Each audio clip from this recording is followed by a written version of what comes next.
আপনি সবাই কেমন আছেন? ভালো। আমি একটু একটু বাংলা বলতে পারি। दारुआ है। तो दोस्तों, ये चुनाव आम चुनाव नहीं है, ये देश को बचाने का चुनाव है, डेमोक्रेसी को बचाने का चुनाव है। और बंगाल की जनता जितने हिम्मत के साथ बीजेपी का मुकाबला कर रही है, पूरा देश आपकी लड़ाई देख रहा है।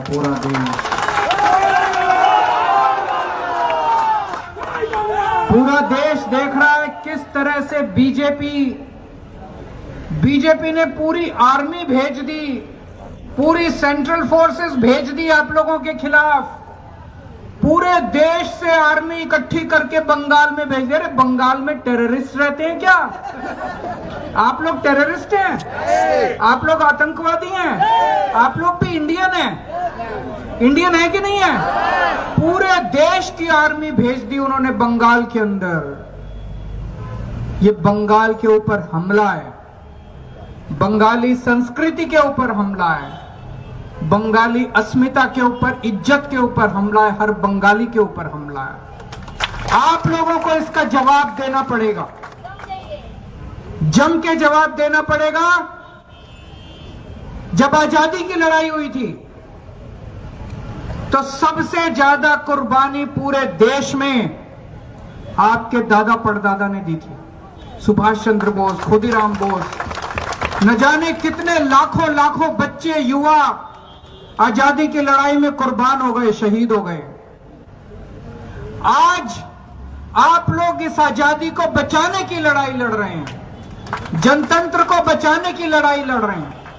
कैसे? नरेंद्र मोदी जी और अमित शाह जी अब पूरे देश में अनपॉपुलर होते जा रहे हैं। पूरा देश उनसे नफरत करने लगा है। अब सोशल मीडिया पे चले जाओ, फेसबुक पे चले जाओ, इंस्टाग्राम पे चले जाओ, नरेंद्र मोदी के इतने मीम्स बन रहे हैं, उनका मजाक उड़ाया जा रहा है। ट्रंप उनको गाली देता है खुलेआम। नरेंद्र मोदी की हिम्मत नहीं है ट्रंप के खिलाफ चू करने की। इतना कमजोर प्रधानमंत्री देश ने 75 साल में कभी नहीं देखा। इतना कायर प्रधानमंत्री देश ने कभी नहीं देखा। पूरा मजाक बन रहा है मोदी जी का, पूरा मजाक बन रहा है अमित शाह जी का सोशल मीडिया के ऊपर। अब वो चुनाव कैसे जीतेंगे? जनता उनके खिलाफ हो गई है, पूरे देश की जनता उनके खिलाफ हो गई है, बंगाल की जनता उनके खिलाफ। कैसे जीते चुनाव? तो उन्होंने बैठ के एक षड्यंत्र किया, वोटर लिस्ट बदल दो। 27 लाख वोटर, बंगाल के 27 लाख वोटर उन्होंने वोटर लिस्ट से काट दिए। 27 लाख कम होते हैं क्या? इस दुनिया में कई देश ऐसे हैं, छोटे छोटे देश, जिनकी जनसंख्या 27 लाख, पूरे के पूरे देश उड़ा दिए उन्होंने। वोटर लिस्ट से 27 लाख वोट काट दिए। अगर आपका वोट नहीं है तो इसका मतलब आप देश के नागरिक नहीं हैं, आपको भारत में रहने का अधिकार नहीं है। कल ये आपके साथ क्या करेंगे भगवान मालिक है, क्या करेंगे। और कैसे लोग हैं? अखबारों में मैं तो दिल्ली बैठ के कहानियां पढ़ता हूं। मां का वोट है, पिताजी का वोट है, बेटे का वोट काट दिया। मां इंडियन, पिताजी इंडियन, बेटा इंडियन नहीं है। ये क्या मजाक है? पर 100 साल से, 150 साल से, 200 साल से इंडिया में रह रहे हैं, बंगाल में रह रहे हैं, बेटे का वोट काट दिया। बेटे का वोट है, बहन का वोट है, बाप का वोट काट दिया। अब चुनाव के बाद इन सबका क्या करेंगे? 27 लाख लोगों का क्या करेंगे? 27 लाख जो इनको देश से भगाएंगे क्या? इनको कहां ले जाएंगे? आपके सारे अधिकार छीन लिए। ये 27 लोगों को कोई सरकारी सुविधा नहीं मिल पाएगी। अगर आप वोटर नहीं है, अगर आप नागरिक नहीं, आपको कुछ नहीं मिलेगा। आज एक कसम खा के जाओ यहां से, जिन 27 लाख लोगों के वोट कटे हैं वो ममता दीदी के सिपाही बन के घर घर जाके वोट मांगेंगे और इनको बीजेपी वालों का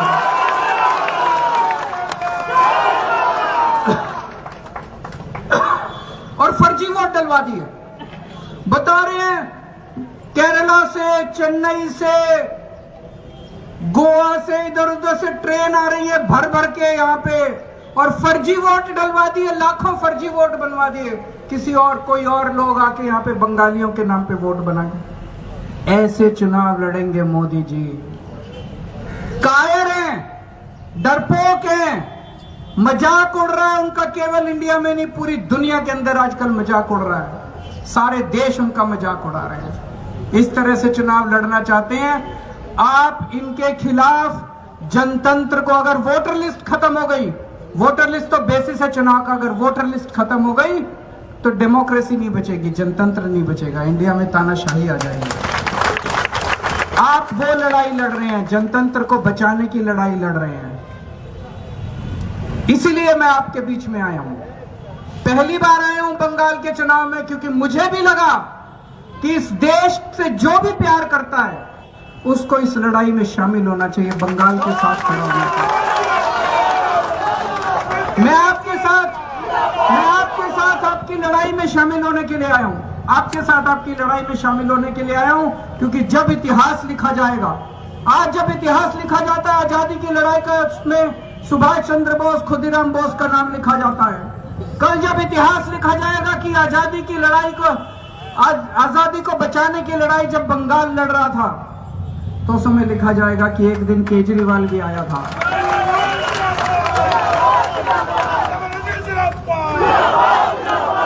जो लोग भारत से प्यार करते हैं, जो लोग देश से प्यार करते हैं, इस बार पार्टी भूल जाओ। जो बीजेपी वाले भी हैं, जो कांग्रेस वाले हैं, जो लेफ्ट वाले हैं, जो भी देश से प्यार करते हैं, सब लोग टीएमसी को वोट दे दो, दीदी को वोट दे दो। बीजेपी वाले भी दीदी को वोट दे दो, इस बार अपनी पार्टी नहीं देखनी, देश को देखना है। देश बचेगा तो पार्टी बचेगी। इस बार सब लोग टीएमसी को वोट दो, दीदी आपके लिए लड़ रही है। दीदी को क्या इंटरेस्ट है? एक छोटी सी महिला, जब मैं देखता हूं सड़क के ऊपर किलोमीटर तक, कितने किलोमीटर चलती है, तो इज्जत से सर झुक जाता है मेरा। सारे उनके पीछे पड़े हैं, ED, CBI, central forces, Modi ji, पता नहीं बीजेपी के कितने मुख्यमंत्री यहाँ घर घर जा रहे हैं, कितने मंत्री उनके बीजेपी के घर घर जा रहे हैं। सारे एक औरत के पीछे पड़े हैं, अकेली औरत के पीछे, एक महिला के पीछे, छोटी सी बेचारी, उसके पीछे पड़े हैं सारे, और फिर भी वो जीत जाती है और जीतेगी। कैसे जीतेगी? काली माई का आशीर्वाद है उनके साथ, है कि नहीं है? भगवान का आशीर्वाद है उनके साथ, काली माई का आशीर्वाद है उनके साथ, नहीं तो ऐसे नहीं होता। जब उनको शक्ति मिलती है, माता की शक्ति मिलती है, तभी जीतती है वो। 1 साल पहले इन्होंने दिल्ली के ऊपर हमला किया, मेरे को जेल में डाल दिया फर्जी केस में। एक फर्जी केस लगाया, केजरीवाल ने घोटाला कर लिया। अभी जजमेंट आया, अदालत ने कहा कि केजरीवाल के ऊपर सारे आरोप गलत हैं, केजरीवाल निर्दोष है, केजरीवाल कट्टर ईमानदार है। अदालत ने कहा, कोर्ट ने कहा, केजरीवाल ऐसे झूठा केस मेरे ऊपर लगा के मेरे को जेल में डाल दिया, और दिल्ली के ऊपर इन्होंने कब्जा कर लिया। इन्होंने झूठे केस करके कब्जा कर लिया। आज दिल्ली में जितने अच्छे काम हमने किए थे, सारे काम इन्होंने एक एक करके खत्म कर दिया। हमने अच्छे स्कूल बनाए, स्कूल बंद कर दिए। हमने मोहल्ला क्लिनिक बनाए इलाज कराने के लिए, वो बंद कर दिए। हमने महिलाओं की बसों में यात्रा फ्री करी, वो बंद कर दी। अब ये हमने बिजली फ्री करी, वो भी बंद करने जा रहे हैं। जितने काम दीदी ने यहाँ किए हैं, अगर गलती से आपने इनको वोट दे दिया, सबके आपको 1500 रुपए महीना मिलता है कि नहीं मिलता? बंद हो जाएगा अगर कमल का बटन दबा दिया तो। मैं बता के जा रहा हूं, आपके घर की महिलाओं को मिलता है कि नहीं मिलता 1500? गलती से कमल का बटन मत दबा देना, बंद हो जाएगा। ये पहला काम यही करेंगे। और प्रधानमंत्री जो भी बोलते हैं, केवल झूठ बोलते हैं, झूठ बोलते हैं, और झूठ के सिवा कुछ नहीं बोलते हैं। दिल्ली के चुनाव में आके, पिछली बार फरवरी में चुनाव था, बोले 8 मार्च को 2500 रुपए महीना हर महिला के अकाउंट में दे देंगे। अगला 8 मार्च आ गया, 1 साल बीत गया, किसी के अकाउंट में नहीं आया। अब मोदी जी यहाँ के कह रहे हैं 3000 रुपए देंगे, कुछ नहीं देने वाले, आपके अकाउंट से 3000 निकलवा लेंगे। देने वाले नहीं है, वो निकलवा लेते हैं सबके अकाउंट से। तो इनको गलती से भी वोट मत देना। आप लोग बहुत अच्छी लड़ाई लड़ रहे हो। बीजेपी की इससे लड़ने की हिम्मत चाहिए होती है। बंगाल के लोग जिस तरह से खड़े होकर लड़ रहे हैं, हम सब लोग आपके साथ हैं, हम सब लोग दीदी के साथ हैं। आप जम के वोट डालने के लिए निकलना, और एक एक वोट, इतना वोट पड़ना चाहिए दीदी वाले बटन के ऊपर। कुणाल घोष दादा के 1 नंबर बटन है इनका। और वोट बटने मत देना जो इन्होंने कहा, कांग्रेस को वोट मत दे देना, लेफ्ट को वोट मत दे देना, वोट खराब हो जाएगा। उनको जीतना नहीं है, वो वोट काटेंगे। उनको वोट मत दे देना, ज्यादा से ज्यादा वोट इनको देके जिताना। भारत माता की जय Bangla. Can you want to apart? Not already to apart.